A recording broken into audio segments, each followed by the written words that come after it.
এক গৌরবময় গাথা, অস্তিত্ব টিকিয়ে রাখার লড়াই। বাংলাদেশের মুক্তিবাহিনী এবং ভারতীয় সেনার বিপরীতে দাঁড়িয়ে পাকিস্তান। সময়টা 1971-এর 16 ডিসেম্বর। দীর্ঘ প্রতীক্ষার পর যুদ্ধের অবসান। জন্ম হল স্বাধীন সার্বভৌম বাংলাদেশের। দিনটিকে স্মরণীয় করে রাখতে প্রতি বছরের মতো এবারেও বিজয় দিবসের উদযাপন ফোর্ট উইলিয়ামে। হেলিকপ্টারে পুষ্প বৃষ্টি ও 71-এর মুক্তিযুদ্ধে শহীদদের স্মরণে ফোর্ট উইলিয়ামের বিজয় স্মারকে শ্রদ্ধার্ঘ্য নিবেদন দুই দেশের প্রতিনিধিদের। রীতি মেনে শ্রদ্ধা জানালেন রাজ্যপাল সিভি আনন্দ বোস ও মিজোরামের রাজ্যপাল বিজয় কুমার সিং সহ ইস্টার্ন কমান্ড এবং ভারত বাংলাদেশের প্রাক্তন ও বর্তমান সেনাকর্তারাও।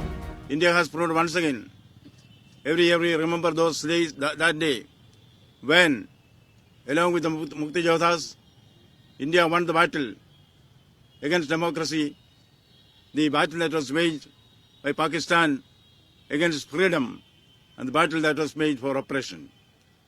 And we celebrate it with pride every year. I wish the Mukti Yoddhas and also our friendly people of Bangladesh the very best. তবে বাংলাদেশের বর্তমান পরিস্থিতি অস্থির, বদলে গিয়েছে রাজনৈতিক মানচিত্র। বাংলাদেশের অন্তর্বর্তী সরকারের নির্দেশে ঢাকায় বাতিল হয়েছে বিজয় দিবসের কুচকাওয়াজ উদযাপন। বিজয় দিবস পালন ঘিরে ঢাকা কলকাতার সৌহার্দ্যের বাতাবরণ যদিও ধরে রাখল ফোর্ট উইলিয়াম। বিজয় দিবস উদযাপনে যোগ দিয়েছেন মুক্তিযোদ্ধা এবং সেনাকর্তাদের 20 সদস্যের একটি প্রতিনিধি দল। ভারত বাংলাদেশের বর্তমান সমীকরণে সমতা বজায় রাখার পক্ষেও সওয়াল করলেন তারা, করলেন একতার অঙ্গীকার। Both the country has to put the molum and make the relation nice. Our culture and everything more or less same. হাজার হাজার মানুষের প্রাণের বিনিময় মিলেছিল স্বাধীনতা। দেশ বাঁচাতে বলি দিতে হয়েছিল প্রিয়জনকে।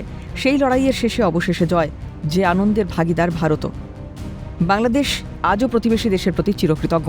54তম বিজয় দিবসে উদযাপন অনুষ্ঠানে পড়শি দেশের প্রতি সেই ভালোবাসাই প্রকাশ করল বাংলাদেশ। ক্যামেরায় পুষ্পা দেবনাথের সঙ্গে অভিরূপা সাহার রিপোর্ট, ক্যালকাটা নিউজ।